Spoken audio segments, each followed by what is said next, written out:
Hello, hello, hello, and welcome to the Rag Company podcast. With me today, it's a detox cast. Yeah. So we got some detailing industry folks with us who are not our normal cast. And I think I'm here. Oh wait. Wait, Hey, Levi, get out of here. I think you might recognize a voice. Would you care to introduce yourself, sir? Hey, my name is Matt Moreman, and Obsessed Garage. If you're watching the video, I've got a hat And there on. it is. Yeah. We got him All all right. the way from Florida to come all the way up here to the mountains. The high desert where he's drying out. It's a bit of a hike, but we appreciate you coming up our way. It's 2,300 miles, something like that. Yeah, so, not too bad. Yeah. Little jaunt. It's a decent trip, but you're out here because you were out here for another event, or at least on this side of the country, right, for something else, and then this was a short pit stop. So where were you prior to being here? I have a Raptor. I actually have a Gen 1 and a Gen 2 Raptor, and so with the Gen 2 Raptor, they invite you to go to the Raptor Assault. Mm-hmm. So there's the GT350 driving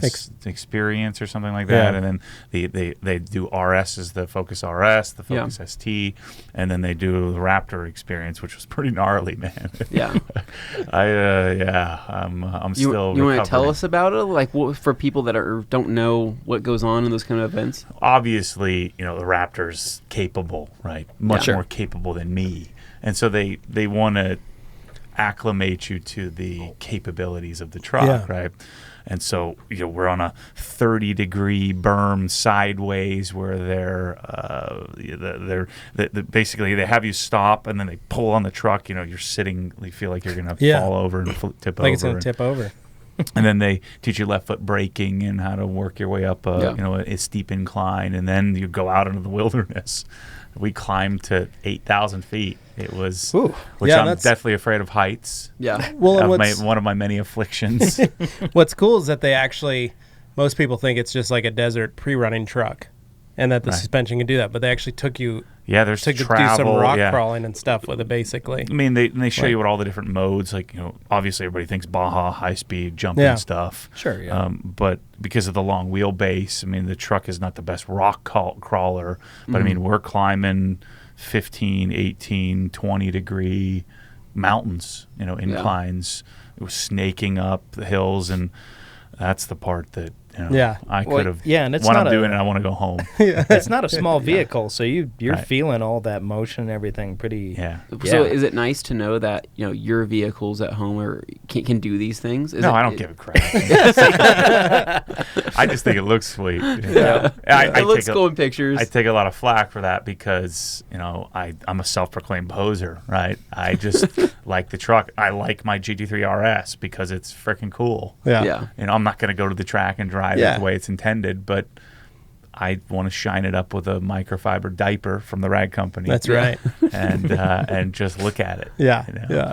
No, I feel you. Well, that's cool that you're able to go out and do that. I'm sure you have a ton of video that you took while you were out there doing that, right? And you have some stuff that's going to be going up on the channel, which will be cool. Yeah. And there aren't very many other than like the produced Ford video. There really isn't any experience. Yeah, and videos. So I guess I'm going to be marketing for them. Maybe they'll start paying me someday. Maybe they'll send you another Raptor. Yeah, right? Yeah, I suspect that's not going to happen. Yeah. So that's pretty cool. So this was a short pit stop on your way back. So you're here for a day and a half. Yep. So we're going to be doing probably a podcast, maybe 2 podcasts, a couple of videos, and maybe a detox in here in the future, and some fun stuff. So it's nice to have you in town and show you around the facility, because this is your first time out in Idaho in general. Yep. Okay. No, actually, I had a client here from my wealth management from 10 years ago. She died a few years ago, but I'd been here once before.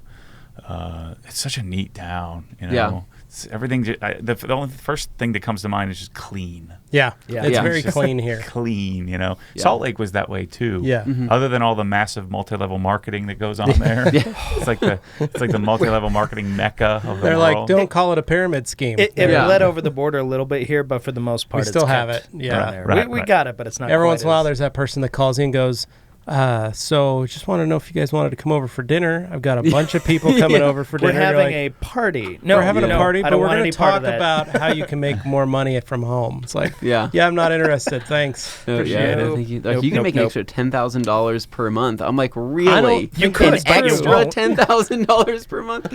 Getting my downline. Yeah. No. Exactly. No. It's so No, Boise's really clean. It's a lot of fun. We have a lot of really cool areas for people that enjoy driving, right? Like, so let's just say you don't want to go take your Raptor up rock crawling. I mean, you can do that here, but we also have some really cool twisty roads and mountain roads that are really cool to drive on. And someday I'll have to ship my car out here and we'll take you up in the mountains. We'd film that. Take it for a rip. Yeah. It's really cool. I like it because it has a very home feel. Well, and like this what's coming up next month, the Road Rally, Sun Valley Road Rally, that's a really neat event because you can bring your car up. Mm-hmm. You can come to the event, and literally they spend the first part of the day in the parking lot at this Ford dealership, just tech inspection. So everything that's going to run at the Road Rally is teched in. But then everybody takes their cars and goes and drives like for the day because the event doesn't start till the next day. Mm-hmm. And that night there's like a big parking lot car show and party. But the day before, everybody just takes their cars and goes, you'll get dudes running through the canyons and there's 3 Lamborghinis and 4 Porsches and, a couple Ferraris or something cool like a Ford GT or, there's some fun stuff. So when we went last year, like it was just car spotting. Well, the car show is cool because it brings out a big diversity of stuff. You see everything from like a Morgan 3-wheeler all the way up to, Koenigsegg some years. So. Yeah. See, I'm such a weird dude because, I go to car shows and then I end up just wanting to be in my own car. Yeah. It's like, I don't know. I have this weird thing where I just I'd see a Ferrari just walk right past it. Yeah. What I'm looking at is the paint condition. Yeah. Mm-hmm. Or I'm interested in how the person's when they first get there and what they do. Yeah. Right. Yeah. I mean, I'm sure you guys all think of that too. People watch all the. That's like the best part about going to car shows. That's fun. It's the same thing. When I come here, like, no offense to you guys, but I want to see how you guys ship the stuff. Yeah. I'm looking at the darn packing tables. Yeah. Yeah, like, this looks awesome. I'm like, Jeff, how do you guys get stuff to Amazon? Like, I'm just fascinated by that. I mean, call me a weirdo, but no, but a lot of people don't see that. They just get their towel and they're like, cool, thanks, but they don't understand. Like, we literally have a container showing up every week. Yeah. And for us, we look at it and go, we don't have, like, we start counting the towels and like what's coming down the line and what we're filling up. And so like Jeff said, like that container today, literally 50% of it's already sold and is getting shipped out today. It's getting shipped back out. But we have containers showing up that are back to back that product's not sold. And we're like, oh, that'll fill up these stacks. Then the next one will fill up these stacks. We're going to run out of room. It's never enough at some though. point. Yeah. Well, the inner workings of how things are done, whether it's the production of the towel, how do you guys curate the towels? How do you get the towels here, and then which towel is for what application? And like we have one sitting here on the table that it's a prototype. What could we use this for? I mean, that stuff just fascinates me, and I think that's my spot in this world. Yeah. I'm not interested. I mean, I like my GT3 RS, but I'm more interested in the specification of the GT3 RS and the care for it than I am in the pushing it to the limits. And same thing with a towel. Like we were talking about this earlier. I was joking. I don't even want to use the towel. I just want to look at it. I want to vet it. I want to test it.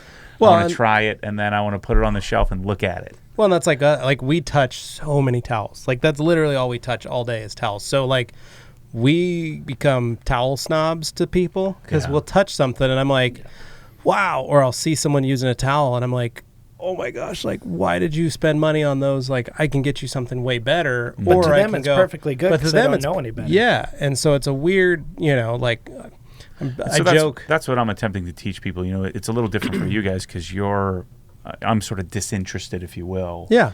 And I've chosen to use your towels because I love them, and so you guys, although you're unbiased and you're teaching people, I think what Obsessed Garage is and what the advantage that I have is that I can sort of have an unbiased, if you will, opinion of. I guess there's always going to be some bias, but I'm sharing my experience with products, and then hopefully, like coming here. Now I'm sharing my experience with the people behind the product. That's again just so fascinating to me. How are you guys distributing it? First of all, how are you getting it? What are you doing with it when you get it? How are you testing it and making sure that it gets to me and is quality? And like Jeff is showing us the stitching and how it's different, and all that tech, all that stuff is super. Well, yeah, and like we do that with this kind of stuff. So we get a sample or something, and we look and we're like, we don't like this lining, right? And so what can we do to change that? What can we fix? Maybe this opening doesn't fit our hand well enough, so we then go dealing through with the stuff. Logistics of you can't just go in the back room and fix it. You got to deal with someone halfway across Yeah, the we world. do, literally. And so like we'll do Skype calls here. We'll do stuff where we show them, and we're like, hey, see this part, we want to change this, or we'll cut this, or it's getting to the point the company's big enough. Jeff's gonna have to start making some trips to the factory more often to just stay on top of them, and he understands it. He's not looking forward to it because it's a long journey. I guess the next hires will be somebody that speaks Chinese and then someone speaks Korean. Right? Yeah, basically that can then come over and do that. Bilingual. And maybe we'll just put them on the plane and let them fly. But it's just like literally there's so many products. We have 150 different products basically, and so we're always trying to either make sure the quality is there, or we're always going to try and reinvent it. And so even things as basic as, like we said, right before SEMA, we did a big, we've been working for 18 months trying to figure out how to reinvent our Eagle Edgeless. And that's a towel that is considered the most copied towel on the planet. Every other towel manufacturer has made a version of our towel. Yeah. And so how do we make it stand out amongst others to show that it's a redesign, two, it's the same towel that everybody knows and loves, that we don't lose that feeling, but then we also need to improve on that. And we need to make it better, softer, fluffier, more absorbent. And that's always a dangerous proposition, changing your best product. Yep. Well, and our Dry Me a River series waffle weaves, they've been a phenomenal, solid workhorse towel for years, and we just went through and did a redesign on the waffle, and so it's. I think that's why I like you guys. I mean, that's my entire MO in this world is to continue to pursue I coined it functional excellence. Yeah. Right? There's no such thing as perfection. And if you chase perfectionism, you'll just be a mess, right? Yeah. You'll always constantly be anxious and never satisfied. But to me, the pursuit of being functionally excellent is just fun. Yeah. It's enjoyable if you take it as that, and that's what you guys do. That's why part of the reason why I'm here. Yeah. Well, we try to have fun, and we try to make microfiber towels fun. I don't know how else to describe it, but everything from the names to the colors to the styles, and then how we market them and stuff like that. We try to make towels fun and cool, but we're always striving to make something just better than what it was previously, if we can, if the option is there. And because let's just say, we have the Dry Me a River, which was a great towel, right? It had the silk banded edge. It was a great towel, and it can take a beating. It can last for years, right? But if we can get it to last maybe a little bit longer, if we can change the edging, make it a little bit safer, make the pile a little bit more dense, make the pockets smaller, and to where you're getting a better, make the fiber softer, more absorbent, and a softer fiber. Like if we can do that and just make these small changes over time and just evolve with how with microfiber in general and the technology, then like that, if we can just do that, I mean, we're so happy. But think about the logistics behind all of that, right? So so first you have to figure out what you want, right? Yep. And then you have to go to the manufacturer, and they can tell you what they can do, and then they create a prototype and send it to you. I'm like, no, this sucks. Let's redo it. And then like we did that with the pad. You called us and said, this is what I'd like. This is what I want to do. I freaking started hacking it up. And so we reached out and said, we need to make some of these, and we had to place an order. So we thought, well, we'll sell them. It's fine. Yeah. So then we sent you one, and you did the same thing. You cut it up. You played with it. You messed around with it. And I love that I can tell you guys the truth. So that freaking sucks. I hate it. And nobody gets their feeling. You're like, awesome. Now I know what to do. It's a process, and it's like this. Like I could have sent this to you and been like, "All right, here you go, man. What are you going to do with it?" And you're like, "I don't know. I'll figure it out." Well, but it's worse to be the guy in the room. Everybody's talking behind their back like, "Man, that thing sucks," but they won't tell the guy to his face, and then you just never know, and you just keep going about your business like you're great and you're fine. You guys know old Maddie's not going to do that. You let us know. But it's good because we could, like I said, everything's a process. So like even that cyclone pad, we're still continuing to change. You have to. We're taking in your inputs. We're figuring out what our factories can do, but we also need to make it different from everybody else's. So we can't keep it the same. Because frankly, there's a few out there you don't want to. Well, and that's hard too. Is it? You know, it's the name of the game. Is there's always going to be that copy because there are no copyrights in microfiber. There's no. You know, we are allowed color and what's the big blends. Right. So if it's we can say we have this towel as an orange 500. 70-30. Yeah, but then someone will make a $4.99. Right. 70, someone can make a $4.99 in a different color. Right. Yeah. And it's like, okay, is it better? Like, so we can only do what we can, and we can and so our goal is to always continue to make those products that are ours better. And what than you guys everybody are else's. building, you're building a brand, right? And so that people will buy the brand, and then they'll be a lot of times people will tend to be loyal to the brand. Yep. Even if the product isn't the best, as long as it's extremely good. Yeah. A lot of times you won't lose those people as long as you continue. And that's what your job, the three of you, is to be the brand, build the brand, be the brand. And make sure that people, it's sort of what I'm accidentally started doing with my story and Obsessed Garage. It's kind of happened where I'm building a brand. Yeah, and now it's becoming a very big brand. We'll see. Yeah. Well, now you got your job. Yeah. Now. Well, now the OG, you've got the headquarters almost completely ready. Yeah. Well, the problem is by the time I get it done, you're going to need more. Yeah, I know. Well, that's how. Well, we moved in so this was a garage company, and then moved to a small. What was that first location? It was think like a little strip in a plaza. It was like 3,000 square feet or something. You guys moved from 1,000 square feet to 3,000, and then instantly that next month, your dad knocked out the wall next door and rented the place next door, and became a 6,000 square foot facility. When was that?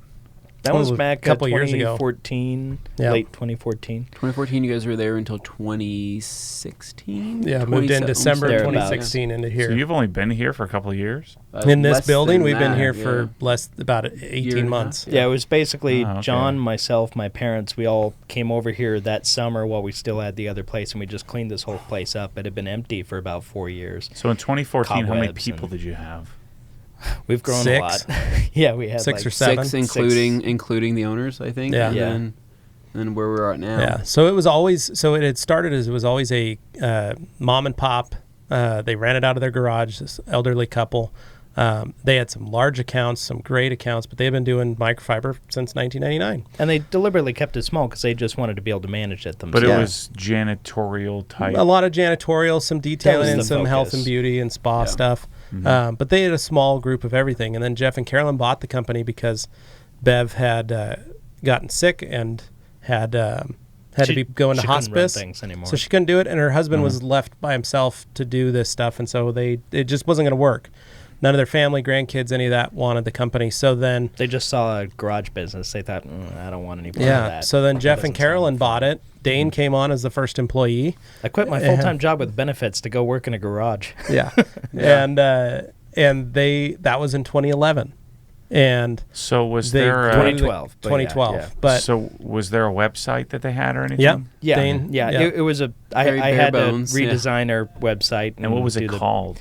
It was called The Rag Company. Okay. It existed as The Rag Company. It's always existed as The Rag Company. So was Junkman after, or was he already? That was after. So basically, you guys he found our towels. Like, we didn't know anything about him, but So, sorry, just getting a note on the screen. We may have to cut out, and we'll be back in a little bit. But for right now, basically, with the Junkman thing, that was right around 2014. So I received a phone call from a guy who said, I'm kind of big online. I have a following, and I happen to have bought your towels, and I'm really liking them. I'm going to make a video about it.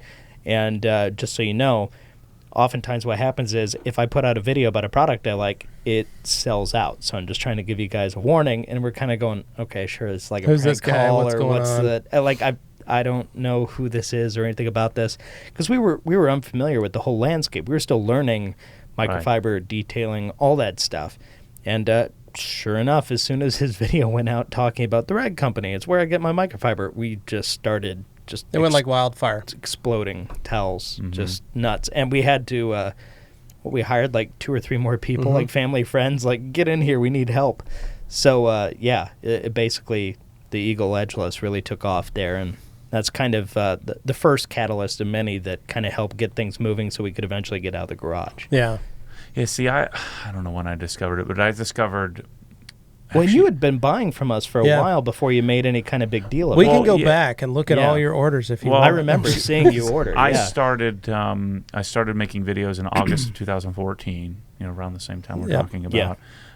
That's when I went crazy and started making videos, and then that's when people started like telling me, you need to check this out or check that out, and so they suggested, well, you need to look at, and I'd been buying towels from Detailer's Domain, which are microfiber tech, now auto fiber towels, and I started to get some linting, and so this was probably 2015. And then I just started buying, like, what my whole MO has always been is, like, I just go on a website and just buy one of everything. Yeah. And I've done it with lots of different products. And microfiber's tricky because there's a lot of companies out there. There's a lot of towels. Yeah. Ranging from a lot of diversity there. Yeah, so. Really expensive to, and I find myself, I'd buy, like, I don't know how many towels you guys had at the time, probably 35 different towels, and I bought one of every one of them. And then I started using, them in combination with auto fiber, and then some Griot's towels, which wherever they get their towels, and some Adams towels, and I had this combo of stuff. And then I guess it was probably 2015, late 2015, when I just decided, look, I like the rag company towels the best. I just started using them exclusively, and then that's when I called you guys and said, hey, I'm onto something here. Actually, no. We met. Yeah, I was standing in line at Detail Fest in 2016. We were at Mobile Tech. Mobile Tech, I was there with you. I was standing in line. And you were standing in line in front of... Jeff was standing in front of you. Yeah. And then, we just started talking. And then I was like, oh, dude, I need to talk to you. Yeah, we got to hang out. And then he's like, you got to meet Levi. I just hired this guy. And then the rest is history. Yeah. Well, I was always fascinated by your whole setup, like before you went setting up the store and all that stuff. You had your website, really nice to look at website, really nice to navigate. And this is kind of my thing, was since I was designing our website and stuff, I would always look and see where our traffic was coming from, and I'd find this Obsessed Garage domain kept, sending traffic our way, and I'm like, who's buying stuff? So I went and looked.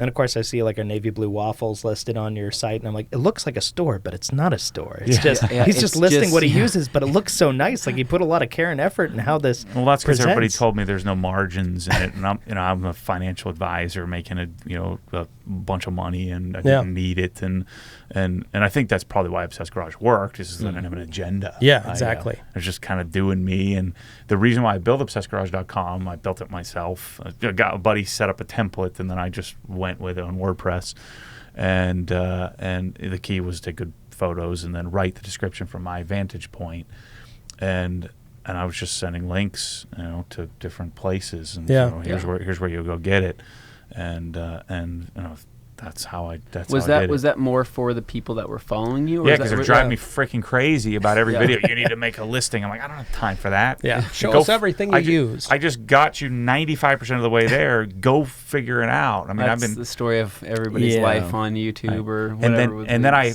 finally dropped that attitude. I'm like, wait a minute, people are telling me what they want. Mm-hmm. They want me to tell them what to do. Yeah, and then they want me to ultimately offer it to them. It works because of that. Because you're so truthful, you're so open with it. I was fighting it. Yeah, but like, I don't want to. Don't stop wasting my time. I don't. But that's how we market this company. Yeah. We're all new in this. Like there are no rules in how you want to market a business. Everybody assumes you've been doing it forever. Yeah, and it's for us. It's we do like what you say. We do us. Like it's just. We all have different backgrounds. I mean, granted, the one thing you're not new at is detailing. You've been doing detailing for a long period of time. But when it comes to like sales and all that kind of stuff, don't know if anybody heard that. All I've detailed very for new over to us. 20 So years. we didn't have the mindset of somebody who's already been doing sales for a long time. So the way we approached it may have been a little different because we weren't coming at it with the usual tools people who've been doing a lot of studying and we're not salesmen may use. So maybe that was a good thing. Maybe that was a bad thing. Maybe it took us longer than it could have if we knew those things. But at the same time, I felt like because it was an organic growth, it actually benefited us in the long run. How did this happen? I've taken over your podcast. I'm interviewing you. Hey, no, this is fun. Like we actually haven't gotten into this subject too deep before on the podcast. So that's cool. But basically going back to the story of the growth, we had that place. That's when Anthony and I found the rag company because I was doing the same thing. I was looking for towels and I got tired of scratching cars when I was polishing them. And so I found Microfiber Tech, I found Microfiber Madness, and I found the rag company. And those were the three major producers of microfiber that I found. And I was like, and Brian Guy in Florida is the one that he had a picture of an eagle and he had sent it. And I was like, where'd you get that towel? And he's like, oh, it's a company called the Rag Because Company. before that, you would buy from Griots or Adams or Auto Geek or, you'd be buying whatever. The big detail house kind of. Yeah, you'd buy those and you'd just get a towel from them. I remember like Worth. The company Worth, Germany. WURTH. They were like, hey, we've got these microfiber towels. And I was like, well, these are way nicer than the Costco towels. These are cool, but they were still expensive and they weren't really, they were just an all-purpose Terry, 80-20, 320 GSM. There was nothing different than normal. So I started looking and that's how I met. I was like, hold on a second. Rag Company's in Boise? Like, you saw that picture. I better go down there and find it. Roof. Yeah, and so I emailed Jeff, and he's like, come on down. I'd love to talk to you. That's how Jeff and I became friends, and we just started talking. Same with Anthony. Yeah. You like taking care of, you were like, oh, there's I came at it like from more of like the hobbyist perspective, and I guess you can say I was kind of spoiled that the Rag Company was here locally because when I bought my first, cool car, the car I wanted to start taking care of, and started Googling things and doing research on how to, properly detail and how to maintain things. And I remember that, Dane was a part of our we had a local forum for it's called Idaho Motorsports. It's where all the local car guys, it was a forum. So it was back when forums were a cool thing. And Dane would post on there all the time saying, oh, the Rag Company's having a sale this weekend. And I always thought it was just some guy making posts for a remote website, and I was like, I didn't think there was any connection there. Yeah, that or I'm selling them out of the back of my truck. I thought it was just some Chinese place that. And so I didn't know much about it. And I saw him posting all this stuff all the time. Like, I don't really know a whole lot about that. And then then I started watching more videos on YouTube, and then I see that the Junkman makes a video, and he talks about the Eagle Edgeless, and he's like in Boise, Idaho. I'm like, wait. What's going on right now? I'm like, so I Google it because I thought it was literally just a website somewhere. I didn't know that was actually I remember looking just here. on the website. So our name is kind of generic, but also tongue-in-cheek, kind of on purpose. Yeah. And so I went down and I bought, it was so funny because I bought all sorts of different towels. I bought, Edgeless 365s. I bought the first version of the Dry Mirror River Juniors and all this different stuff. And I was just absolutely in love. And it was funny because my dad runs a window cleaning business on the side. It's like his side gig that he has. And I remember going up to him and saying, hey, I found all this awesome microfiber, right? This could be used for windows. And he looks at me, he's like, son, I've been buying stuff from their garage for the last 2 years. I used to go to their house. And I'm like, so you're telling me out of all this time, you never told me there was a company that had awesome detailing products. Down the street. And that's when basically. That's when I started showing up. Every couple months I would come down and pick up more towels, buy new product. That's where I tried O&R for the first time. Yep. And it was kind of that was the end of it from there. And it was funny because watching this company grow. At the time, I was working. I was doing promotions and merchandising for bodybuilding.com, and so I was working there for 4.5 years. And I saw this company, growing and how much fun it was, and everything that I liked about it. I was always told myself that if I couldn't work where I was working now, that's exactly where I would go. I would go with them because that was awesome. And then the universe said, sure thing, Anthony. And the universe said, sure thing, and then here I am. And laid you off. Yeah. So it's pretty cool. Eventually our customers all become employees. I think that's how it works. Well, that was me. Like, Jeff and I just started a rapport, and he started asking questions. He's like, I don't have anybody to ask these questions to.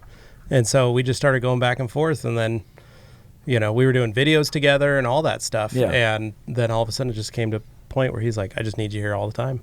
So, but yeah, no, it's fun how you all kind of, I don't know, we find it, so to speak. Yeah. But It's been an evolution. Drawn to, I think we're drawn to the logo, Dane, or something like that. I don't know what it is. We're drawn to something about this company. But Yeah. let's pause it right there. Oh yeah, Okay. we've got some stuff to do. We'll be back in a few. All right, and we're back. We took a little detour, checked out a 350R over in the photo studio. Thought Matt might like that. But now we're back. You'll see that we later. hooked up. Tyler Senarusa was here doing a little photo shoot in the studio. Yeah. So that was cool. So we got to take a little detour. Next thing you know, of I'm course. buying a helmet Yeah. for all the racing that I'm not doing. We just talked about. Track Tyler day, bro. didn't know he'd be selling a helmet today. Oh, but you just got rid of this too. No. But yeah, so you heard our story. We kind of got into a Yeah. little the rag company's history. Yeah. But of course, for those who don't know, I imagine many do. But for those who don't know, let's hear your story. Yeah, man. Tell us. Which version do you want? Do you want the Obsessed Garage story or want the whole Maddie story? You Let's can get the tell whole the Maddie whole story. Maddie story. Yeah. We're going That's a long fun form. one. Let's do it. We're going to be doing it's lunch at endearing. 2 p.m. Yeah. now. Yeah. We got time. It's all right. Pizza will stay warm. We're going to be in here for a while. So I was born in 1980. Hey, whoa. Fast right. forward. No, I grew up in northeastern Pennsylvania. We originally from Pittsburgh, and then we moved when I was 13 to northeastern PA.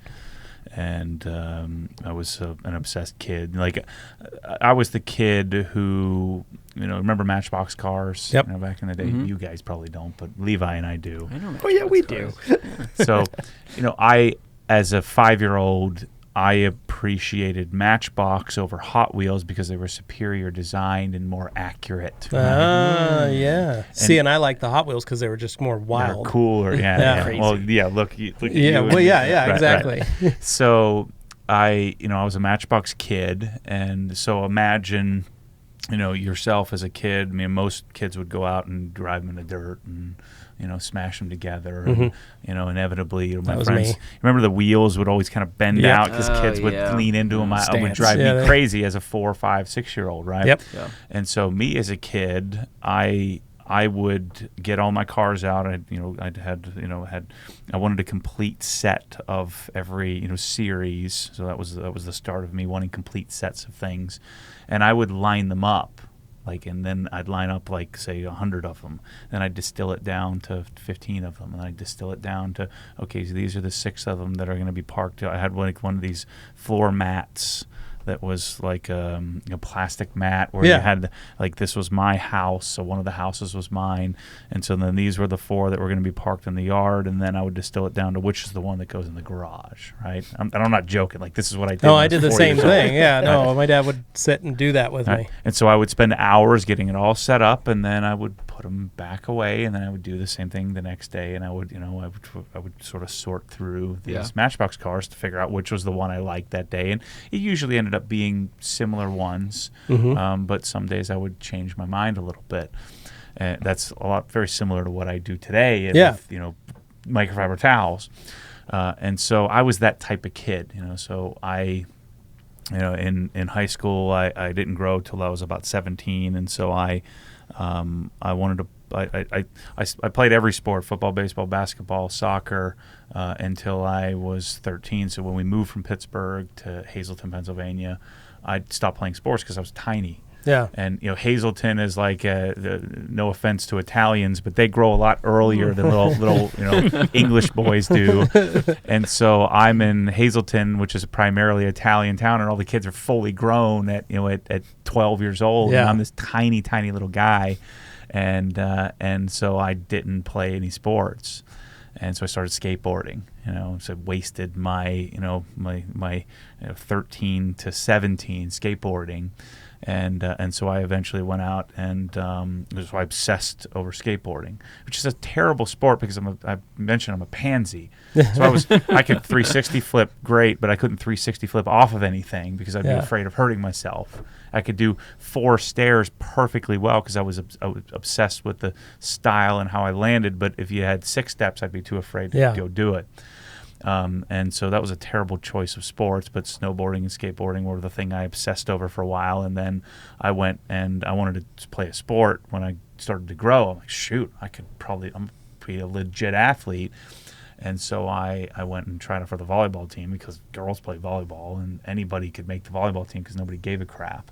And so I showed up and I ended up being all-state, and I started junior and senior year, and I went to Villanova and Philadelphia and started playing volleyball. And as you might imagine, this Matchbox kid, I became an engineering student.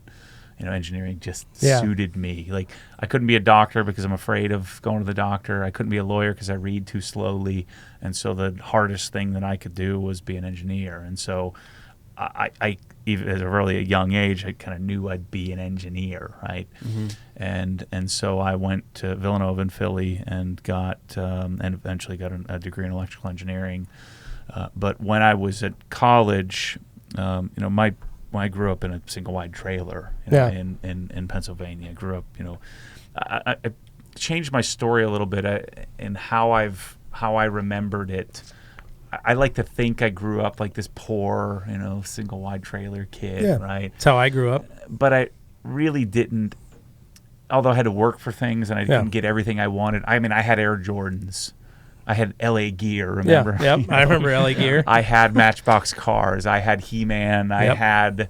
I had. You had stuff, right? We weren't like living on the street, Yeah. So I love to pretend like I had this rags to riches story, but humble. It was a humble, humble growing up or upbringing. But my parents were like super, super hard workers. Yeah. They were machines. They just never reached. Like, I've been fortunate. They've given me the ability to reach for things. Right. And so when I was in high school, and I worked. Mm-hmm. I worked like a machine. I just emulated what I learned from my parents. So I pushed carts at Walmart, and I worked. I was a janitor for my community, so I cleaned toilets and things like that. And so I knew what it was like to work for real. And then I somehow got to go to Villanova, which is almost $40,000 a year. And I wasn't a particularly good student. One thing I've never been obsessed with was studying. Yeah. Like, I didn't even know what that meant. Yeah. When I showed up at Villanova and everybody's studying for the first exam, like, what are you guys freaking just doing? rereading stuff? I don't get that. That's how I was. I went to class most of the time. I mean, I just show up and I think I got a 52 on the first test. Luckily, everything was great on the curve in engineering school, so I ended up with a C. But I'd never got a C before. It's just A's, always A's, maybe a B, but I just show up and take it. So anyway, I grew up having $100 here or there from working minimum wage jobs, real blue collar stuff. And so when I went to college, it was the first time in my life I didn't have a job. But between my sophomore and junior year, I flunked.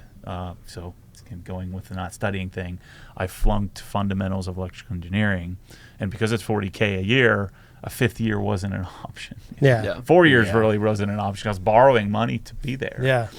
And so I had to take a summer class, and I was a typical engineer. I wouldn't look in the eye. I wasn't like a public speaker. I was a typical introvert type. And but I had passion for cool stuff. Yeah. And at that time, it was all pursuit. I had a 5-year plan. I'm going to get jacked. I'm going to get a girl. I'm going to make $100,000. That was part of the 5-year plan, and I wore that on my sleeve. Everybody knew what my 5-year plan was. And when I flunked the course, my 5-year plan went to crap. I'm like, what am I going to do? I'm going to flunk out of school. I only flunked one class. Yeah. But you have this in engineering school. There's no like electives. You just have to take 20 credit hours every semester the whole way through, and so there was no room. So I had to stay on track, and so I went to Bally Total Fitness and applied for a minimum wage job. And I went to Tower Records back when we had record stores, and I thought that would be cool because I could buy DVDs cheap. Yep. And so I was obsessed with electronics. So remember Sony ES. Yep. I wanted a Sony ES receiver for my home theater. I had a 5-disc DVD player. This was 1999, right? So that was a big deal. I'd saved up and got a $500 5-disc Sony CD player. And then I was into car audio. And so I went and I dropped my resume, typed up a resume, made myself look really smart, dropped it off at Bryn Mawr Stereo while I was applying for these crappy jobs. And so I got a job as the gym they call it floor trainer, but it was the dude who cleaned the bench after someone sweat all over it. Yeah. Right? It was going to be $6.15 an hour. That was my yeah, it's good money back then. That was $1 more than minimum wage. Yep. So living large. Right. And while I was doing all the preliminary hiring, I was supposed to start like that Monday or something, and I got a call from the stereo store from the manager, and he said, "Don't take that job. Come hear us out." I'm like, "That's sorry, it's too late. I already took it." So again, this is summer between sophomore and junior year because I had to stay on track. So I had to take a summer course. I had to stay in Philly, which is 2 hours away from my parents lived. And so I went in there, and they sat me down and said, "What do you know about car stereo?" I freaking know everything about car stereo. That's why I just went off. I'm like, "Well, what would you like to know? Do you like to know about Eclipse head units?" I knew all the model numbers. I knew the specs of how much amplification, which ones were dedicated preamps, what was the voltage pre-out, how many pre-outs did they have, how much did they cost, off the top of my head, because I wanted to buy it all. Yeah. I didn't want to sell it to anybody. I just wanted to own it. I wanted it, but I couldn't get it because I didn't have any money. Yeah. And I would have like $100 a semester. Because I'd go home and I'd work for a subcontractor cleaning. One of my jobs was to organize his dumpster so he could fit more crap in it. Yeah. So I was the best gosh darn dumpster organizer on the planet. Didn't know that was a job. Yeah, I didn't either. But people would throw it in a dumpster. I'd climb in the dumpster and move the drywall around and the junk Tetris. and the old toilet. Yeah. So that we could fit more crap in. I'm not making this up. I wish I did. I wish I was, but I was really good at that. And so I walked into this place and I told him all that I knew, and he said, "Okay, well, we're looking for a part-time stock guy, a guy to do the stock room, and then you'll when you're not doing that, we'll have you fill in the gaps in the car stereo sales floor." And so I come in, and my very first day, he's like, "Oh, look, there's nothing to do in the stock room, so just go learn something." And so I'm in the high-end room. There were some things I didn't know. I didn't know Alpine very well. Yeah. And so there were some products I got the catalog. I'm standing in the catalog. I'm in the room. I'm going to know everything there is to know about every part and piece in here. I'm going to know about every car. I'm going to know about every situation. And so I'm standing in the room within the first hour or so, and some guy walks in, and he had just bought a Jeep Grand Cherokee, which was, this was outside Philadelphia, a wealthy area. And I'm thinking nothing of it. I don't have any agenda. I'm not trying to sell him anything. And I just started talking to him about what I would buy.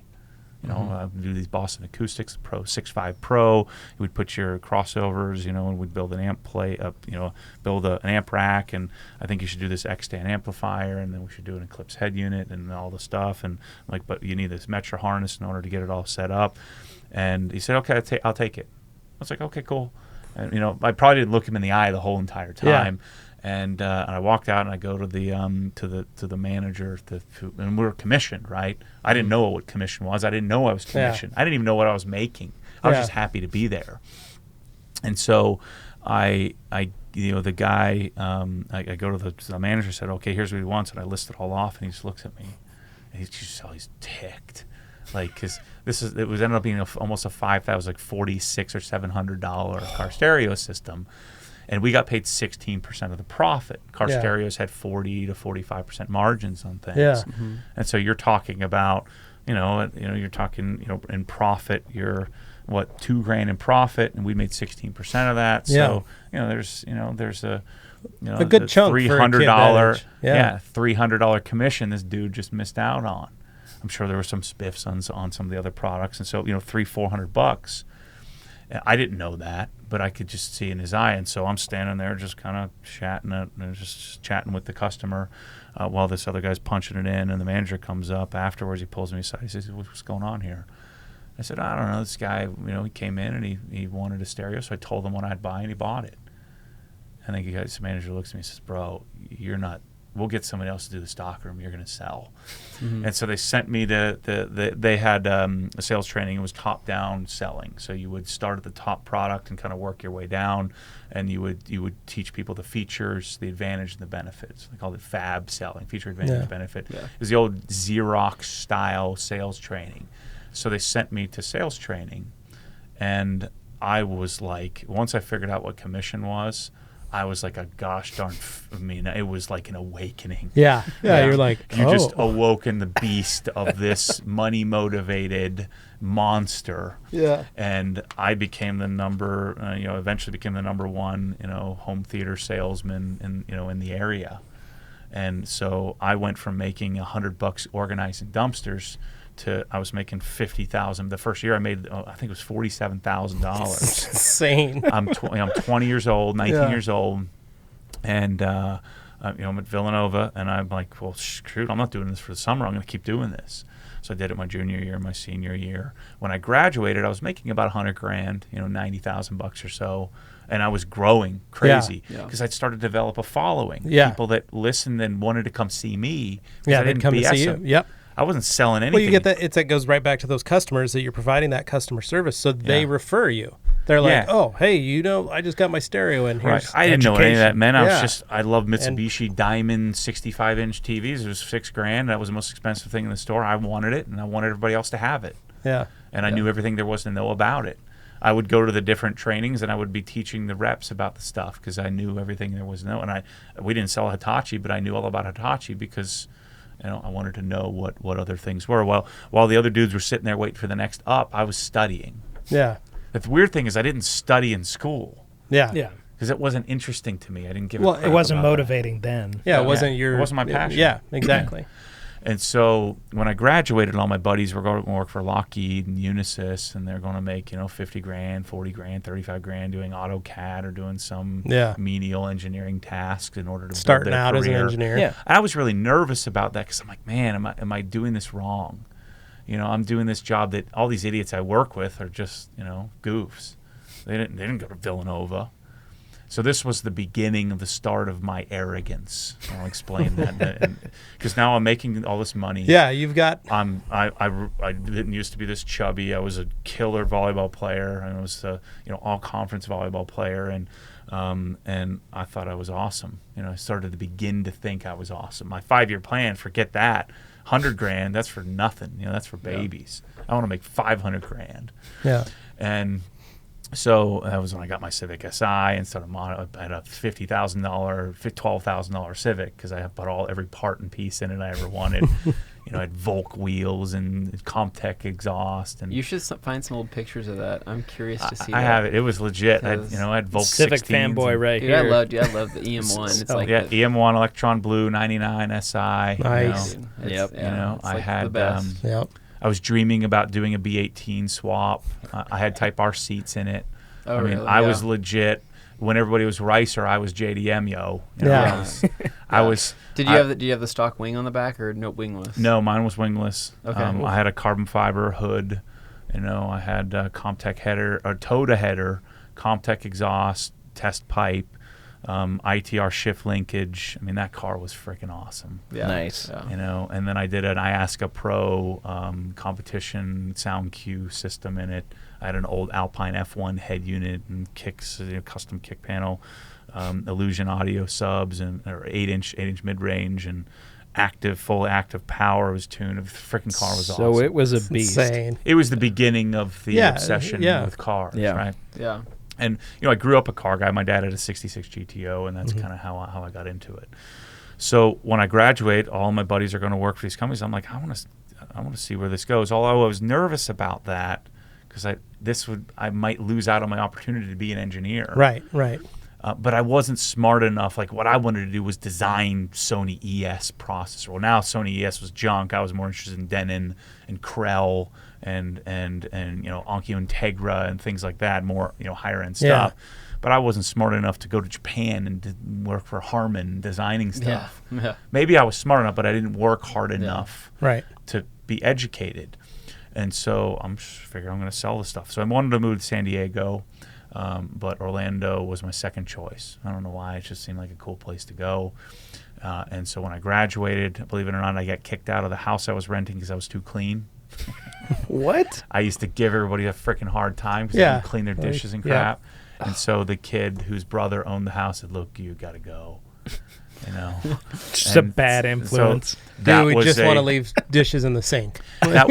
So the odd thing is I analyze myself here. I was always this person that I always had the plans, right? I always planned to, like, I'm going to do this, I'm going to make this, I'm going to be that, I'm going to meet this girl, I'm going to do. I always planned it out, but the plan never happened. Never once did the plan ever happen for me. And so now here's a crossroads where I'm distraught, I'm kicked out of my house. I said I was going to move to Orlando, so I said I'm just freaking do it. So the opportunity presented itself. I flew down. Sound Advice was much bigger, had a much bigger presence in Florida than Bryn Marsario did, and even in Philly. And so I flew down and said, "Look, I'm number one in Philly. I'd like to come down here." Of course, they hired me on the spot. And so I packed my big screen TVs and my EM1 Civic and the important stuff. And I rolled to Orlando.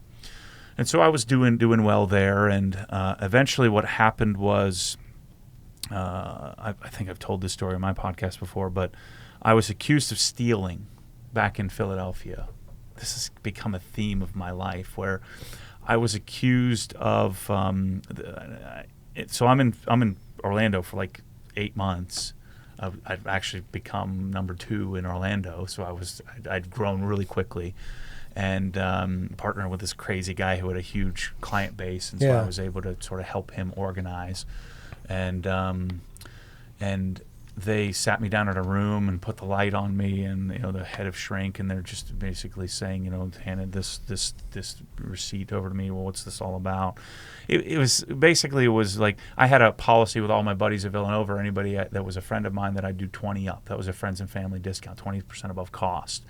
And so I did 20 up for them, and I'd vaguely, because I'd sold millions of dollars of stuff, and I developed lots of friends because I was playing with cool stuff. So even though I was an introvert, I became known as the guy you'd go to if you wanted to do your car stereo.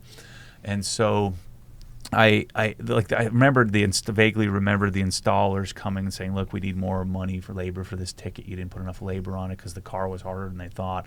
And so I backed it out and did it at 10 up.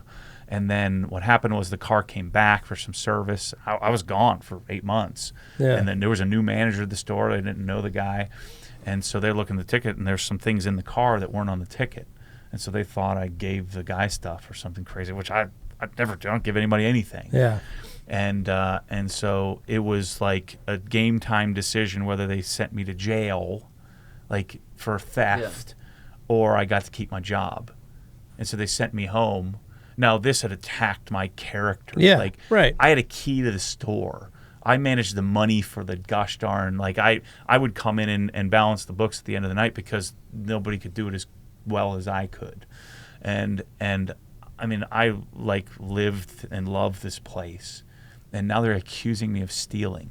Yeah. And so it was that moment that I'm like, there was a kind of like when I got kicked out of the house, this was another crossroads again. I always had these elaborate plans, but the plans never happened. But I was always open to whatever opportunity presented itself. So the opportunity to move to Orlando happened. I did it. I executed, made it happen. And so it was maybe a month or so afterwards, I was trying to figure out how the heck I'm going to get out of there. What am I going to do? Where am I going to go? I'm making $110,000. I had a new Formula Red AP1 S2000. With bronze Volks on it. It was all legit, and it had all Mugen parts and everything. The thing was awesome. So I had to pay for that because one thing I didn't do early on, I was never very fiscally responsible. Yeah, I knew I'd make more money, so I just bought whatever I wanted.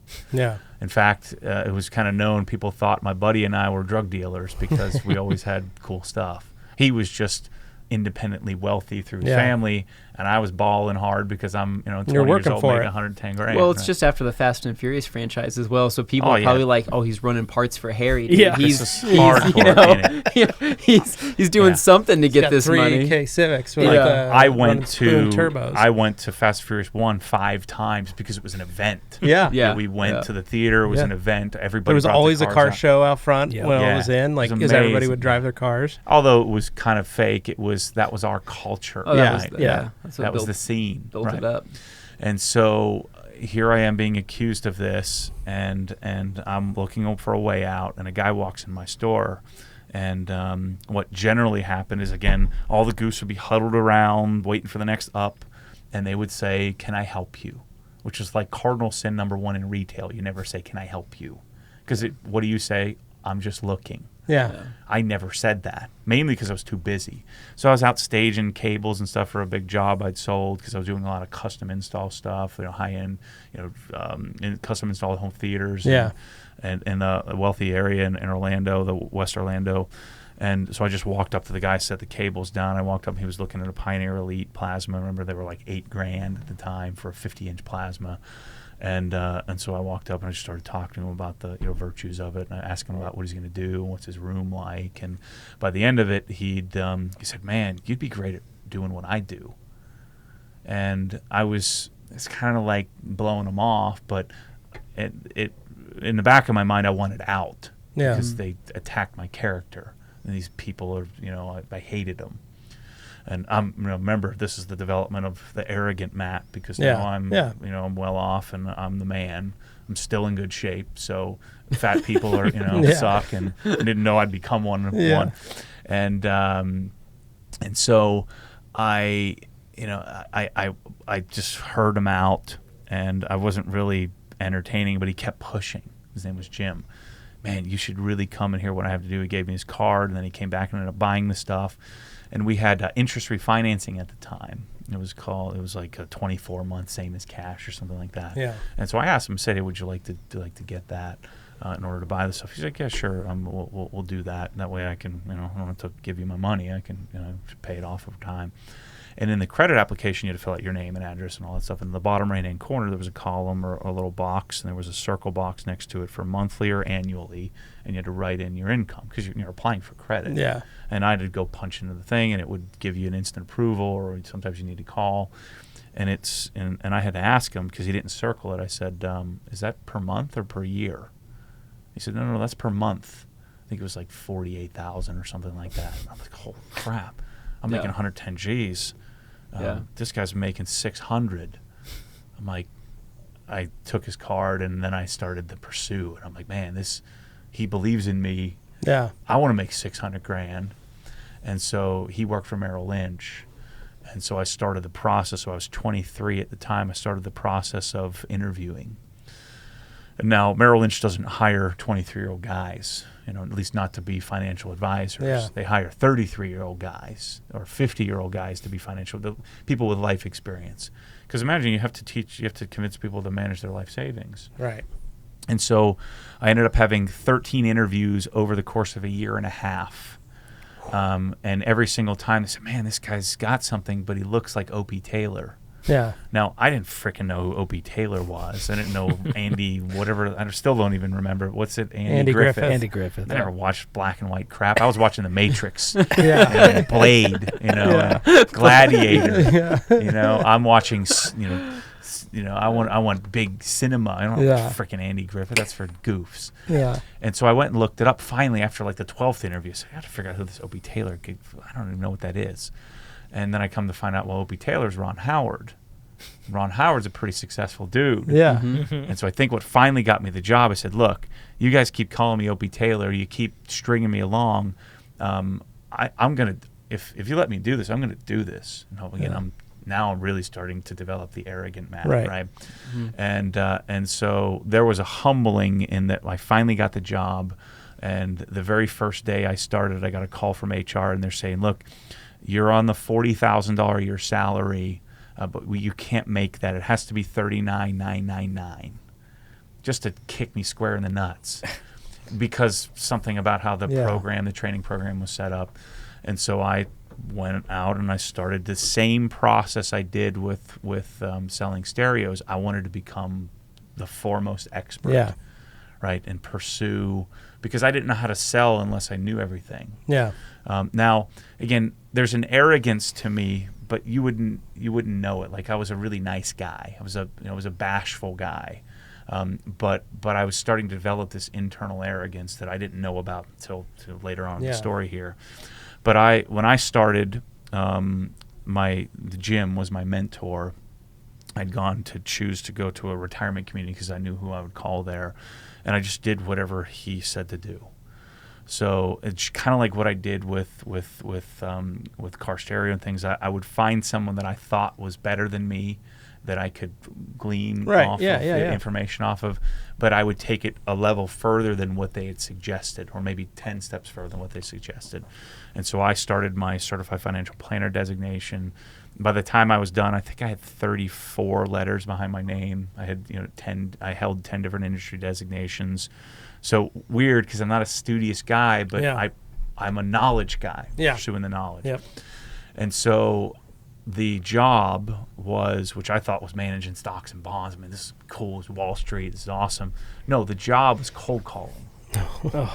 The job was sitting in a room by yourself, because nobody else is cold calling. I'm the only newbie there. Everybody else has been doing this for 15 years. They don't have to. Yeah. Right. But I have to. And it was horrible. Like, because in stereos, one, I love the stuff. I was passionate about the stuff. But I would, and I get to just sit there and wait for the People came to you. Yeah.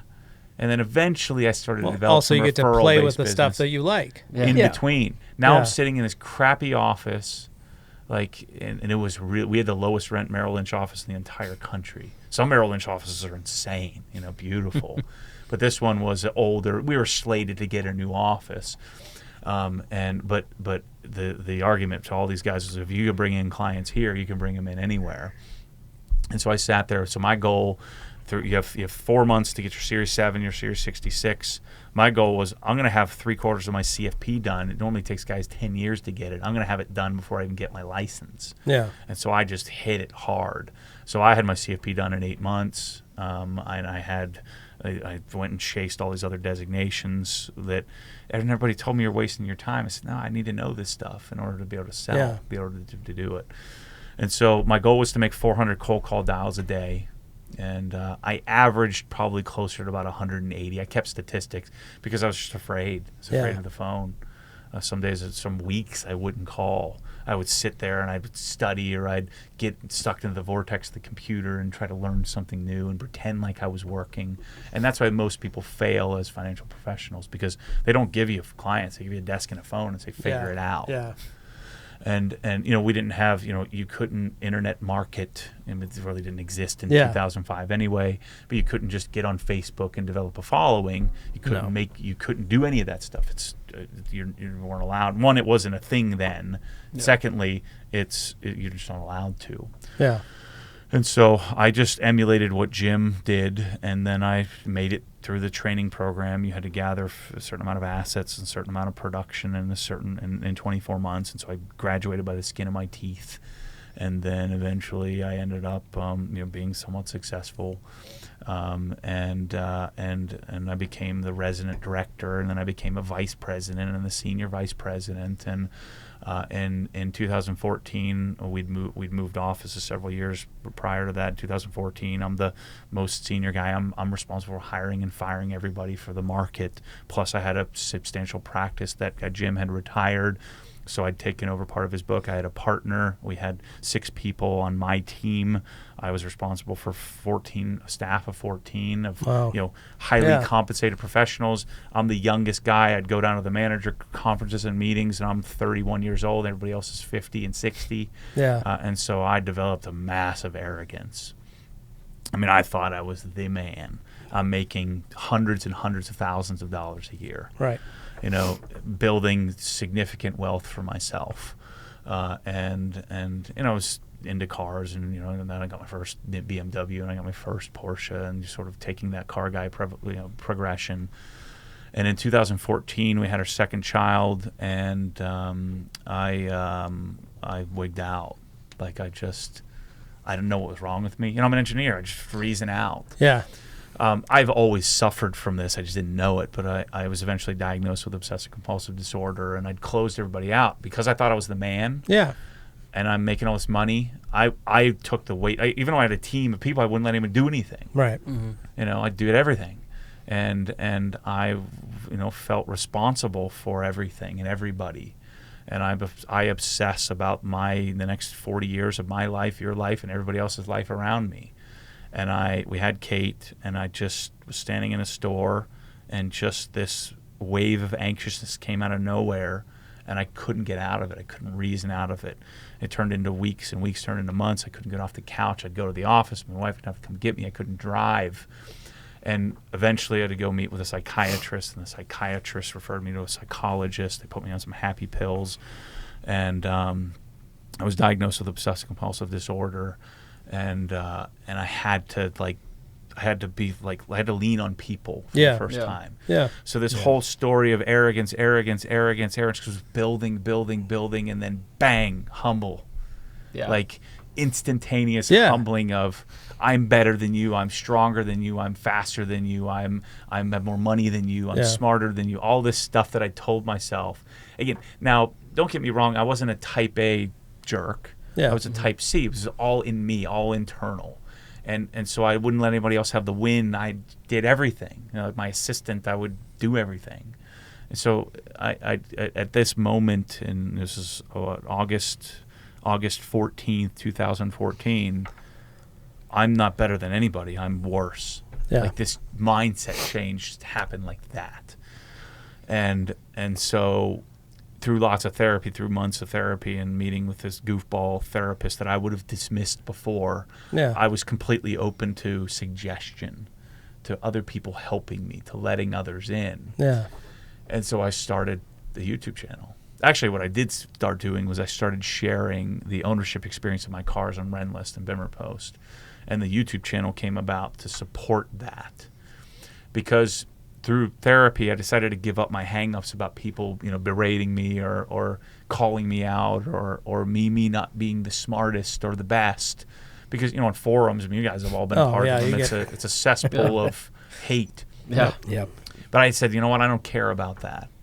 I never did care about what other people thought. And now I really didn't care. Not only did I not care, but I was humbled and I would listen to what you said. And I wouldn't snap back. And so I started writing, and I started journaling, and I started connecting. And then because of all this knowledge that I built and all of this, despite the arrogance, I really did know something. I really did have something in my head that could benefit the world. And because I was now approaching it from a humble perspective, not an arrogant perspective, it opened me up to people being a part of it. And so the journals turned into the YouTube channel, and I was operating as Matt Moreman on YouTube, and I'm still at Merrill Lynch, still doing my thing. But that was there was the Matt in the $2,000 suit, and then there was the Matt, which eventually became the Obsessed Garage Matt. And let me rephrase it. There is no Obsessed Garage Matt. It's just me. I'm just doing me. Right, but the fancy you, and then the you and your normal daily, like your T-shirt and shorts. Right. And so there's the trailer park me, the humble me, and then there was the Merrill Lynch me. And it took me a while to find balance. Well, to disconnect in my mind that there were two me's. Like I even had a style consultant that I thought when I was around town I needed to wear something different. Oh wow. Yeah. Right? I didn't want people to see me. So even though I'm humbled and I'm doing me, and that was just an outlet. There was no agenda. I wasn't trying to build a business. I wasn't trying to sell anything. I wasn't trying to show off, even though that's what the take was. I think a lot of people took it as that. But the fruit of it was the people that got it, and they changed my life. They would reach out to me, hey, how do I eventually got a blue GT3? How do I get a GT3? I have a Civic or I have a M3. I want to do that. And so then I eventually I would get on the phone with kids or 50-year-old guys that wanted to figure out what I was all about. They were intrigued. And so I'd be talking to people all the time. And that's when I made the This Is Me series on YouTube and told my story, mainly just to get people off my back because I couldn't keep telling my 2-hour story over and over again. The story I'm telling you right now. I was going to say, we're making you do it right now. Well, I mean, so how, so that was would you say that's the hardest part of your entire life? Was those? Oh, yeah. Those months, years, what, were you just, was it a constant internal struggle? It was a constant, infinite anxiety attack. Yeah. All day, all night. Couldn't sleep, couldn't eat. Yeah. And then eventually they put me on Prozac, and it's kind of balanced me out over time. I'm not on it anymore, but I'm still, right now, I'm in a constant struggle of, am I panicked? Yeah. 24/7 every day. And I just don't think people don't see that in your videos, right? So people see you, and people that maybe have never struggled with anxiety or depression or anything like that don't really know that it's something that is beyond. It's not beyond snapping out of it. it. It's like seeing like a meme where I've seen it before, where somebody's being anxious and your friend says, "Hey, don't worry about it. Don't be anxious." Right. And you're like, "Oh, thank Don't you. be that. You It doesn't healed work that me." way, right? Thank And I you. was the poster child of saying that's you're freaking weak, bro. Just tough up. Just be tough. Yeah. And so that was I still it's an up and down battle. I don't know why it didn't present itself. It just came like that. Yeah. Like I was always obsessed, and I was always very particular.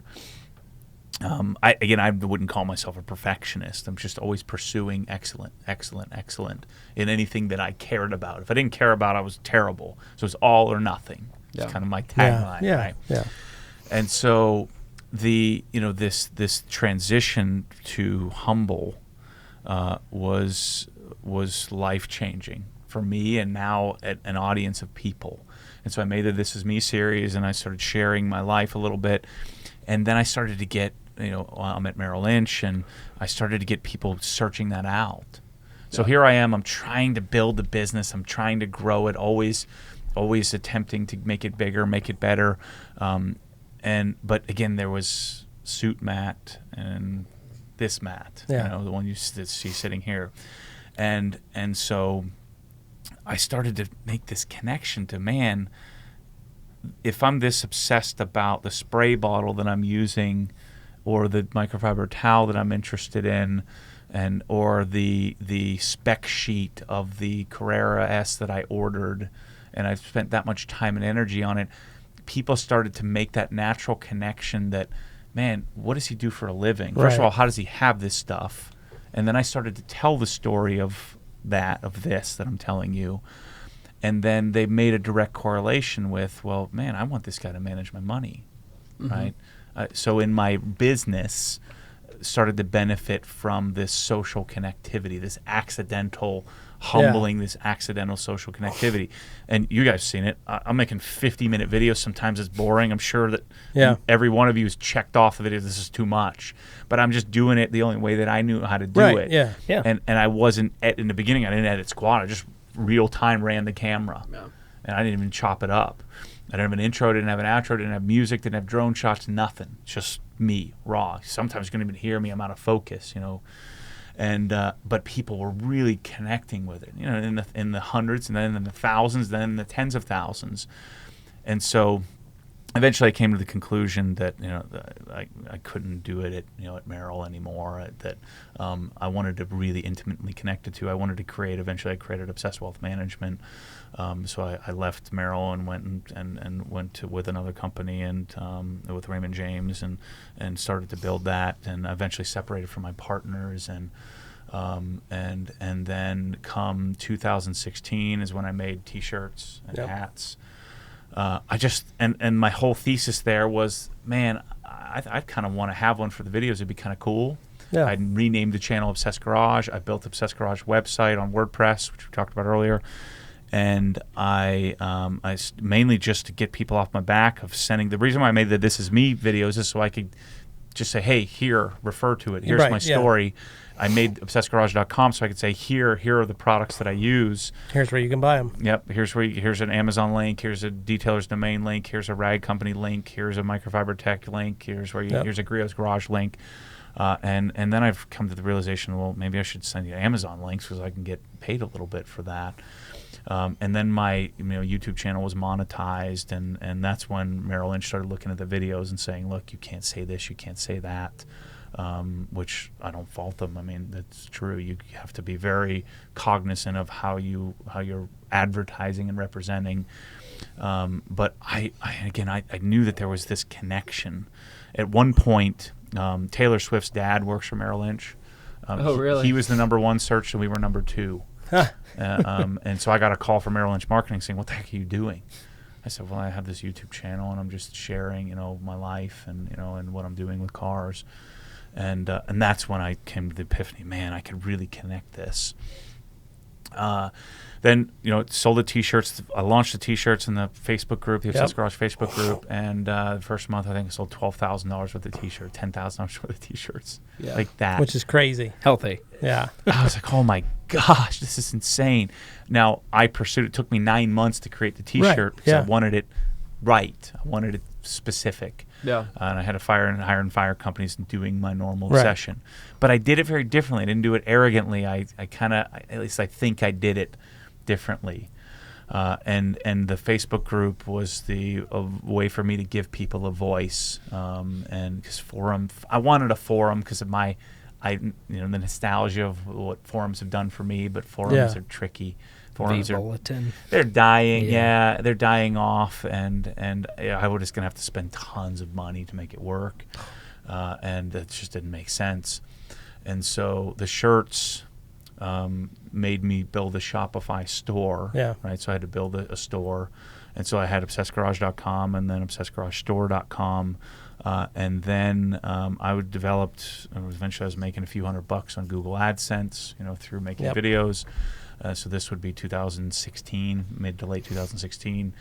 And then I went to SEMA and I met a bunch of people. You guys weren't there yet. I hadn't met you guys yet. But I went to SEMA, and I'm like, man, I think I could build a business out of this. Yeah. And then Amazon shut my account down. I tried to set up Amazon Pay for the T-shirts, and it caused some sort of fraud attempt, and they shut the account down. I couldn't get reopened. I was making like $1,800 a month, $2,000 a month on Amazon click-throughs through ObsessedGarage.com, and then all the links that are built in all the videos, and then those links get shared, and it kind of spreads out through cyberspace, and then people start to use the links, and you start to make some money. And now I'm making none. And then I was like, shoot, we talked about you guys are selling stuff on Amazon. It's volatile. I mean, they could take it away at any moment. That's a scary proposition. So I decided, look, I'm building my house on somebody else's land. I'm going to build my own store. And so I got on the phone. The first thing I was going to launch was my Krenzle pressure washer. First off, I called them up and said, hey Krenzle, how you doing? This is Matt Moreman. They said, hold on. First of all, it's not Krenzle. It's Krenzle. I'm like, oh shoot. Well, all this time I've been making videos about this, and I've been like your biggest fan, and I don't even know how to say the name.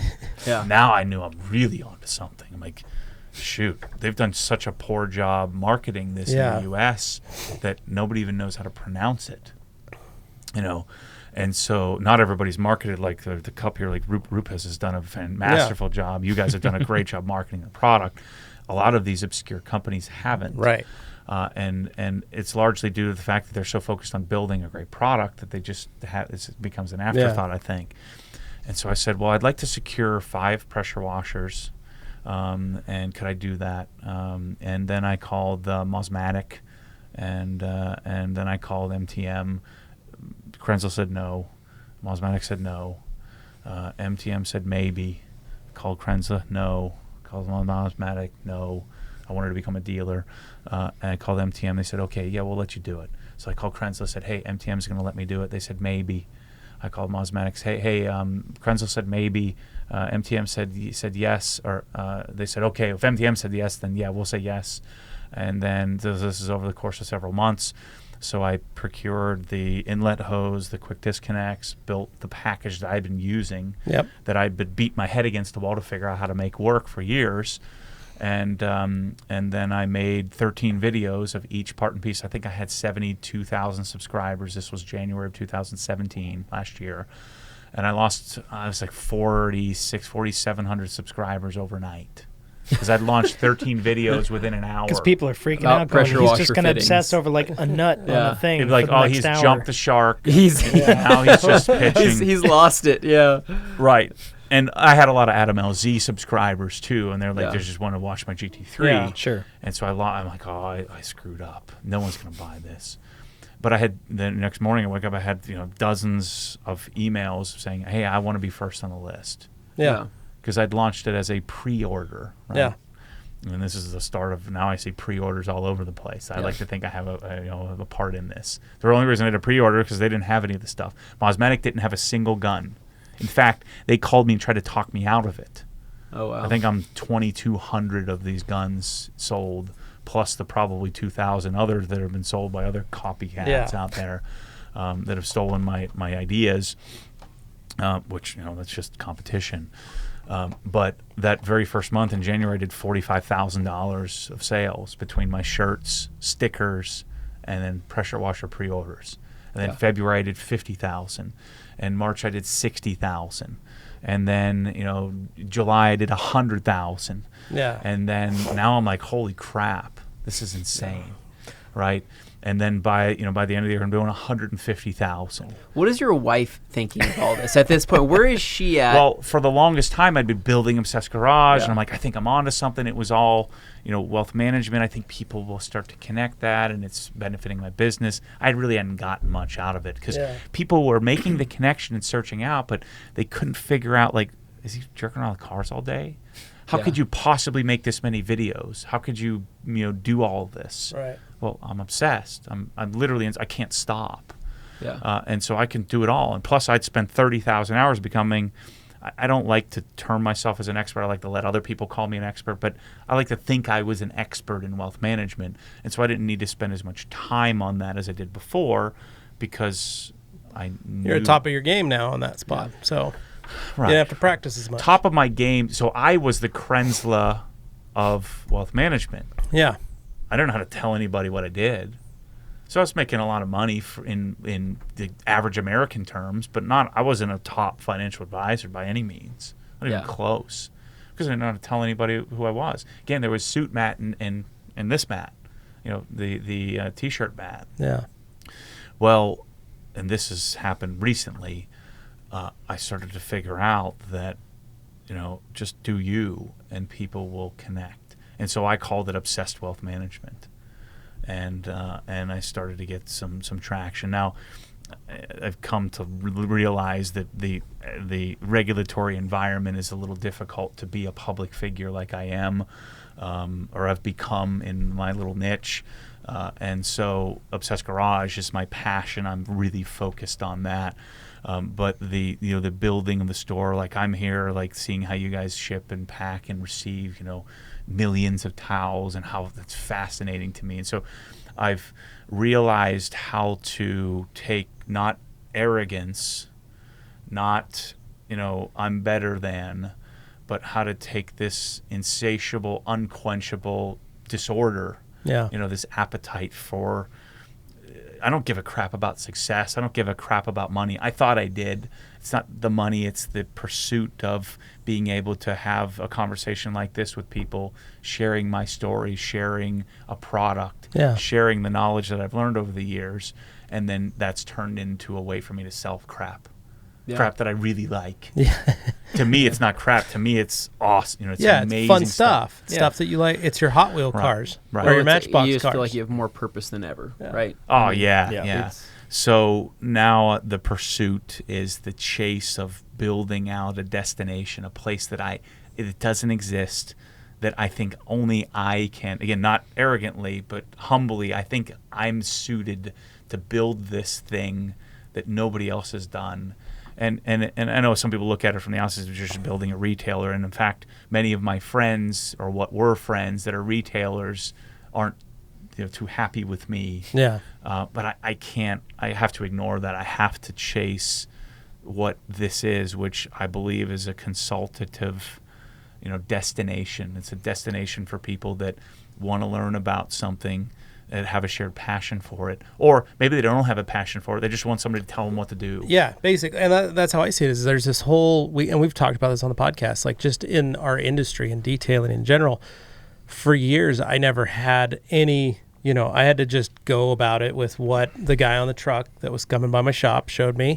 Yep. You couldn't get online and search for stuff. You could find some stuff, but most companies weren't selling online, so you had to find that. But now you have almost an overflow of information for folks in detailing, and we get that all the time. People call us and just go, what are your 5 best towels that will work for me? What is there's too much stuff, and you've really figured that out in the sense that customers follow you because you've created a solution. Like you've created, look guys, I've tested everything, this is what works for me. The fascination for me is that that despite my former arrogance, I didn't think anybody cared what I had to say. Yeah. Only I cared what I had to say, and I think people really do. They can see through the stuff. The people that I want to understand what I'm saying, they see through this. It's not about the stuff. It's about my story and how my story applies to them, and then the stuff happens to be something that they were looking for. Mm-hmm. Maybe it was a car, maybe it was a towel, maybe it was a polish, maybe it was something, and then the credibility that I hopefully have and continue to maintain is what creates the destination. What it's the reason why people are bringing me into their living room and allowing me to be a part of their life. Yeah. And it's fascinating to me, and it's extremely motivating, crippling to me at times, because I am obsessed. Like, this brand is not fake. Yeah. And I think you guys know me. There's no extra. No. Unfortunately, there's no extra entertainment value. There's no extra stuff. Yeah. This is it. Yeah. This is all I got. Yeah. And I think Obsessed Garage needs to exist. Yeah. For me, for my sanity, but for the world, I think, and I think I can change. I think I can change whatever little part of the world I'm changing, whether it's disruptive. That's the frustrating thing, is I just want to be accepted. I don't want to fight, but I've created lots of disruption in wealth management. I've created lots of disruption in detailing, in garage stuff, and I'm doing my best to turn a blind eye to it and just focus on what I know. Yeah. And that's been tricky, and it's been really helpful. Guys like you guys have been so supportive. Instead of being competitive, it's hey, whatever we can do, let's support each other. Yep. And that's what's continued to motivate me. And, elevate everybody. That's our whole thing. Yeah. High tide floats all boats. Well, that's why we don't, like our IK sprayers or some of these other products we carry, we don't slap our name on it and pretend it's ours. We try and insist that these brands that we believe in are able to be elevated as well, alongside whatever credibility we can bestow on that. Yeah. Because the people that we work with are people that we believe in. People, we believe in you. We believe in Jace Price. We believe in all these people that we work with and distribute with and talk to every day, and we look forward to each other's success. Constantly. So I think the overwhelming message of all of this, and as I analyze myself, I analyze you guys, is humble authenticity. Being somewhat humble, knowing when you're good and knowing when you're not. Having some self-awareness around that, but being authentic with it. Yeah. Showing up here and I was thinking about it. I have an Omega Seamaster, right, which was the fake me. It's a $12,000 watch. Yeah. And I'm like, it's like I would find myself in the past wearing that watch to try to present this persona. Yeah. Make this person that I'm not. Mm. And so I've been thinking about, I wish I could sell it for $12,000. It's worth like $4,000 or something. I might as well just keep it for that. Yeah. But the authenticity part, in the past I would have felt like I needed to put that watch on to show you that I'm a success, or to show you that I'm some version of me. And through the realization of this whole thing, people really started to hire me in wealth management because I'd shown them, I stopped wearing suits and I was just wearing a polo. Yeah. And I'm wearing my T-shirt around and my hat around all over the place because that's what I'm comfortable in. And then letting people know, look, I'm not in the office every day, right? I don't need to be. So instead of faking it, just telling people what it is and being okay with who I was and who I am. Well, and I noticed, it's been life-changing. Well, I noticed that when I ran my shop. It's just being open and honest with your customers and the people that you work with. Mm-hmm. I'd have customers that would call and go, hey, can you squeeze me in right now? I can't, because the work's not going to be there. It's not going to look right. And they go, okay, that's fine. Thank you and then they'd schedule it. And it's getting past that honesty and being able to be open and honest that makes those people bond with you. And I think you do a really good job of it, which is why you have so many followers I'm on still your trying channels. To figure it out. Every time I tell you this. You are raw. You are, this is me. This is my life. Every time I tell this, I'm not telling this, to be honest with you, I'm not telling this for you. I'm telling this to try to figure myself out. Yeah. You know what's crazy is, like the Myers-Briggs test, your ESTJ, or like I was always an INTJ, and I knew exactly who I was, and I love the fact that I was like 2% of people are INTJ. Yeah. Well, I've retaken it 6 times, and I'm not INTJ. Wow. And it's like blew my freaking mind. I'm like, I have no idea who I am. Yeah.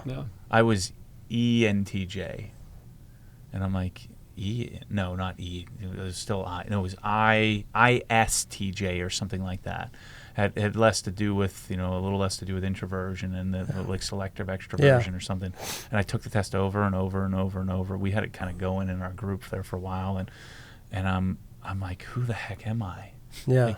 Like, what happened? Like, I knew I was prided myself on a key sense of self-awareness. Well, what it was arrogance and insecurity. The arrogance is just insecurity. And so now I'm telling the story. I'm sitting here trying to figure out what the frick what am I doing?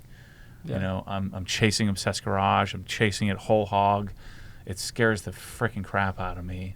Yeah. But it's fun. Well, and it's it's life. He's like I don't know if I would say it's fun, but it's a process. It's definitely a growing experience, and it changes you. But there's also it's getting out of that comfort zone. It's creating something else that you don't have control over. Right. You thought I was joking about taking you to 2:00, but no, this is quality, man. It is. Well, I'm glad you guys give me the chance to tell it. I mean, it helped. This is what has helped me more than anything, is the therapeutic aspect of telling your story, giving up, because there's a certain sense of narcissism. I'm sitting here telling you a 2-hour version of what my story, but when I give that up and just do it, it opens me up to the world. Oh yeah. And it's like I said, I've said this 6 times already. It's life changing. It's incredible. And maybe the money comes. Maybe I continue to sell lots of crap and make lots of money and buy lots of cars and have lots of individual success. Maybe that happens. Maybe it doesn't. But that's that's not the motivation. The motivation is to just do me and enjoy it. Mm-hmm. And hope to have less moments of panic.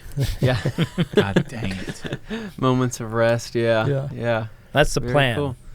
All right, cool. Dane. Well, this has been awesome. Yeah. Thank you so much for telling your story, and we really and appreciate you coming on. Yeah, dude. And doing this. So thanks. And anyway, guys, if you're watching, you're probably on YouTube on the Red Company channel. If you're listening, you're probably on Shout Engine at the Red Company podcast. And once again, thanks so much to Matt for coming on. Thanks for having me, and telling us his story. Check it out, obsessedgarage.com. Check out the podcast, Dialed In Podcast. Yes, absolutely. I was going to say, plug your stuff. Yep, this YouTube, is your chance. Obsessed Garage. Yeah, Google Obsessed Garage, and you'll find all the stuff. Instagram. You'll go down the rabbit hole. Yeah, if the big thing, the community, the facebook.com/groups/Obsessed Garage, you get make sure you fill out all the questions, and you get we don't. I'm a moderator. We don't accept you if you can't fill out the questions. Yeah, we have 21,000 people that are been vetted, and I mean, there's always going to be some goofballs that show up, but it's really become a community of people that are like-minded. Yeah. So if you're interested in getting involved with what I'm up to, that would be the place to go. And of course, if you need some light sleeping video material, I talk like this in all the videos where therapeutic. 40 minutes long of me talking about the virtues of a specific microfiber towel. Yeah, it's good stuff. So once again, just open your browser, type in Obsessed Garage, and you will find a wealth of information. Bunch of crap. Yeah. Yeah. Cool. All right, guys. Thanks so much for listening. We'll catch you in the next one. See ya.